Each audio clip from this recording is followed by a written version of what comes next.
All right, hello everyone. Hope you're having a great day. I'm with the owner of FEC out of Central Louisiana, electrical contractor.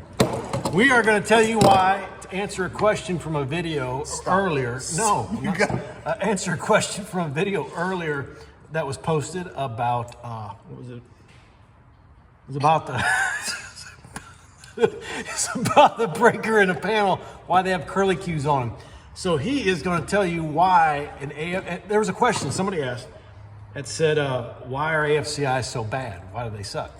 Well, we're going to answer that question. We've got ourselves right here, AFCI, GFCI dual breaker. This is what they look like in the panel, and they're very sensitive. They're often termed as what? A pain in the butt.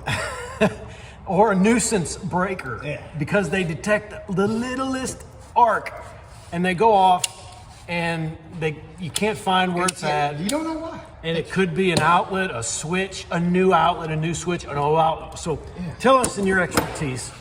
Well, I don't want to tear it up. Well, that's the without. point. I know, but I don't want to tear it up to where they can't see what's inside of it. You got a little screwdriver you can find. Yeah, I did. All right, so here they don't make them to come apart. Don't blow the thing up. Well, it's nearly there. They don't make them.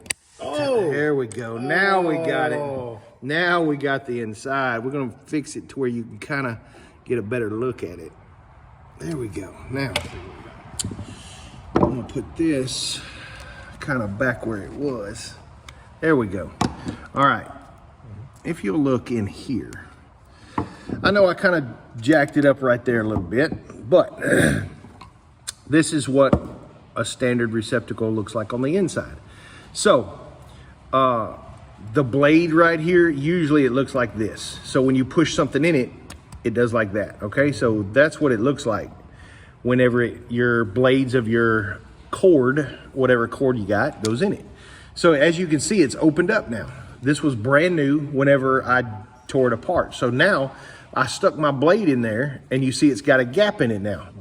So that gap is pretty much what's set as normal now. So when you put one in there, put one in there, put one in there, over and over and over, then the gap becomes a little bit, let's say over a couple 10 or 12 years, a little bit wider. And then you got play. And in that play, you'll get an arc. That little bitty arc that it makes is what aggravates you, and you can't see it because it's inside that unit. And you don't know why this breaker would trip, because every time I plug my lamp in, it trips. But the lamp works in another plug. The lamp works. Yeah, the lamp Switch works. on the lamp works. Switch works. The light bulb works. I got voltage in there. I can test it with my voltage meter, and it tests right. Right. But why? What's wrong with this? You might even say the receptacle's bad. I guess it's bad. But the little arc in there is what the AFCI or the GFCI is finding. That little tiny arc. And then it'll trip, and then you want to get aggravated. So if the AFCI breaker wasn't there, this condition would continue to happen. Yes. And then what? Until say 30 years later. Until eventually the arc between the two prongs here, between these posts, would get so big and so much that you would see on the outside of the receptacle, you'd see some melting or some blackening. Smeg. Yeah, I call it smegma, whatever. That's just my little slang term for it. And then after a while, that would get to where it would want to melt. And then, if you know, that's a fire hazard. Yeah. So the breaker does what it's supposed to do, but it's very sensitive. So even the smallest arcs. Like him. I'm a small guy, yeah. Really sensitive. Real sensitive. Yeah. So even the smallest of arc would make it happen. So there you go.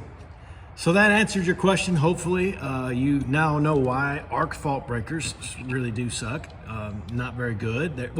They do their job, but they do them very sensitively. Yeah. So if you have a circuit in your home where that breaker is continually flipping, you can pretty much say it's either an outlet or switch or anything else.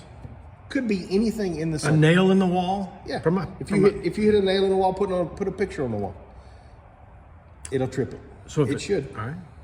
So there you go. So, but it could be any receptacle or any switch in the circuit, any of them. Got it. Because just over time, they wear a little bit. Okay. Yep. All right, then. Thanks for watching. Send your questions. Keep them coming. We'll answer them.